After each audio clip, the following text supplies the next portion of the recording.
The big question is whether all of the players here can finish talks, reach an agreement by the finish line coming up on Saturday. Meantime, the MTA says this could impact hundreds of thousands of riders heading into a possible strike coming as soon as this weekend. This weekend, union workers held a day of action rally on Long Island, pushing for higher pay and warning they are ready to strike if negotiations break down. The MTA and unions are expected back at the table this afternoon. The two sides have already agreed to the first 3 years of a 4-year contract. The biggest remaining disagreement now centers on the final year, which begins in June. Unions are pushing for a 5% pay increase. The MTA has offered a 3% raise, but is also offering options that could get up to 4.5%. If there's no deal by May 16th, the entire LIRR could shut down for the first time since 1994.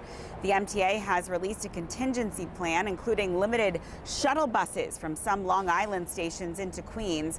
We've been speaking to riders out here who tell us a strike will force them to make major adjustments. I guess I'd have to look to the subway, buses, something like that. I don't think I'd go driving in. It's just not cost effective anymore with tolls and everything else going on. They should come up with a solution. There's plenty of money that they can cut and move, and there's plenty of ways to do this without impacting riders.